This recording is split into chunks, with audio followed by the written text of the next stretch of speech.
মুক্তা চাইছিল ভালো হচ্ছে, ভালো হওয়ার সুযোগ দেয় নাই। আমি তো বলছি আমার টার্গেট ছিল আলম। তো পরের বার যে আপনি বললেন যে আবার বিয়ে হয়েছে 1 ঘন্টা পরে, এটা কেন, মানে কিভাবে জানতে পারবেন? তো ভাইয়া ডিভোর্সের বিষয়ে আপনি কিভাবে জানেন? বিস্তারিত অবশ্যই জানেন, কিভাবে কি হয়েছে? যে কাজী সামনে গেছি তার সাথে কথা হচ্ছে কাজী সাহেব। মানে ডিভোর্স কেন হইলো হঠাৎ করে? সে তো বলছে যে ডিভোর্স হবে। সেটা আসলে জানি না কেন হইলো, তবে যে কাজের সাথে মানে যে কাজে বিয়ে করেছে এই কাজে ডিভোর্সের ব্যাপারে গেছে। আমি এদের মাধ্যমে ফোন দিলাম, কাজে যে ঘনিষ্ঠ বন্ধু ফোন বন্ধ করে ফোন দিল, বলো হ্যাঁ এই মাত্র ডিভোর্স দিয়ে বিয়ে হইলো কাজে। আচ্ছা, পরে আর বিয়ে হয় না, এটা কিভাবে? যে বিয়ে হইলো যে ওই বাড়িতে মানে এই বিষয়গুলো একটু তার পরিবার থেকে আমার ফোন দেওয়া হয়েছিল যে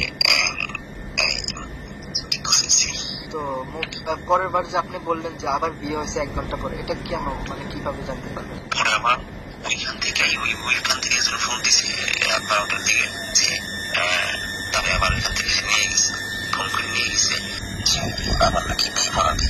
পরে তারা যে পরিবেশ পরিস্থিতি ভালো দেখা গেছে বিয়ে করালে আমার এলাকা বেশি কাছে তবে মুখে মধ্যে মাথা করতে বিয়ে করার দিয়ে অবশ্যই। তো বুঝলাম না একটা জিনিস,